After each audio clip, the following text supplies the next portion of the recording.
কতটা সময় জিমে কাটাতে হবে ভাবতে পারছি না। তবে আমি একটা জিনিস করি, মানে সেটা আমি আগেও বলেছি যে সপ্তমী অষ্টমী নবমী এই 3টে দিন, এটা আমিও করি, ও করে, এই 3টে দিন ভোগ ছাড়া থাকি না। আচ্ছা, মানে বাড়িতে তো ভোগ রান্না হতো? বাড়িতে তো একসময় হতো, এখন আর বাড়িতে ভোগ হয় না, মানে লক্ষ্মী পুজো, সরস্বতী পুজো, লক্ষ্মী পুজো তুমি হাত লাগাতে? আমাদের দায়িত্ব ছিল ওই মা, না পরিবেশন তো আছেই, ওই একটা বলে না যে মানে যেটা মার ভোগ হয় বড় হাঁড়িতে হয়, আমাদের হাঁড়ির সাইজটা আমি তোমাকে একটু বাড়িয়ে বলছি না, এই যে টেবিলটা দেখছো পুরো টেবিলটার থেকে বড়, সেইটা একটা দায়িত্ব। একটা দায়িত্ব ছিল যে মানে আমার মার ব্যাপার ছিল, মা বলতেন যে এটা মানে আমাকে, আমার বাবাকে বা মানে আমাদের যারা, তাদেরকে ওটা নিয়ে গিয়ে মার কাছে অব্দি পৌঁছাতে হবে। সেটা একটা হেভি মানে শক্ত কাজ, কিন্তু ওই বড় খিচুড়ির হাঁড়িটা আর কেউ টাচ করতে পারবে না।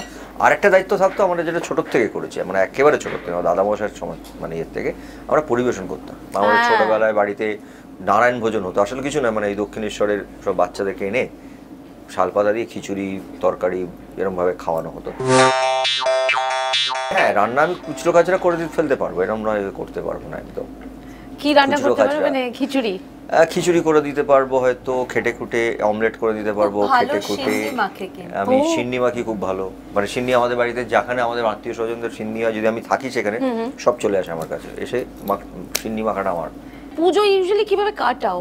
নর্মালি একটা সময় ছিল যখন আমি পুজোর সময়ও শুটিং করতে চলে যেতাম, তার উপর আমার প্রচুর চাপ পড়তো, মানে সেটা কলকাতার বাইরে, মানে এত ডেটসের আমার প্রবলেম ছিল। সেটা কলকাতাতে এমনি ওই সময় শুটিং হয় না, এমনিতেই হয় না, কিন্তু আমি ইউনিটে বেরিয়ে যেতাম, মানে এমনও হয়েছে যে আমার ডেটস নেই বলে অন্য প্রভিন্সের ইউনিটের লোকরা এসে শুট করে গেছে। আচ্ছা, তো সেটা একটা সময়। তারপরে ছেলে বড় হতে হতে একটা সময় মনে হলো যে ও যখন একটু বড় হলো, এখন মনে হলো যে ওর দুর্গাপুজোটা বোঝা উচিত, তো ওর জন্যই আমরা আটকা পড়ে যেতাম। আমার করে বাইরে গিয়ে ঘোরাটোরা হয় না, ওরা দুটো পুরো টিম নিয়ে ঘোরে টোরে মাঝে সাঝে, যেটা হয় পুজোর 4 দিন আড্ডা, যেটা বললাম, যেটার জন্য ওয়েট করে থাকি সারা বছর।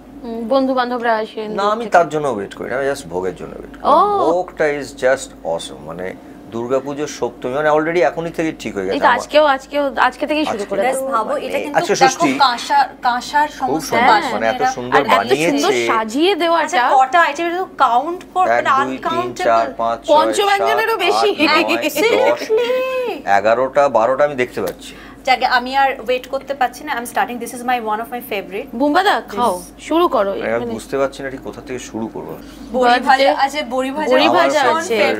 এটা না, ওরা না যেটা করছে স্যাফরান, ওরা বিভিন্ন আর কি 1 মাস ধরে বিভিন্ন মানে রিজিয়নের খাবারগুলো, স্পেশাল যে খাবার সেইগুলো, খুব অথেন্টিক খাবার, মানে হাউসওয়াইফ, 2জন হাউসওয়াইফকে ধরে এইভাবে ওরা একটা প্ল্যানিং করেছে। মানে দেখো, মানে এটা তো পুরো বাঙালি খাবার। এখন যেহেতু ওই পুজোর সিজনটা যাচ্ছে, পুরো বাঙালি খাবার একটা। বুমা, তোমার ডাল আলু পোস্ত ফেভারিট? আমার বড়ি ভাজা। বড়ি ভাজা আমারও খুব ফেভারিট। বড়ি ভাজা আমার খুব ফেভারিট।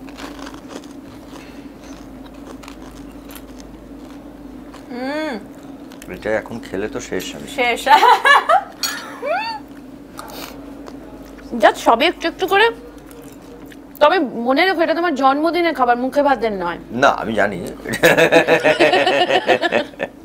একটু ভালো করে খাও, তারপর জিম করে নেবে না হয় একটু বেশি।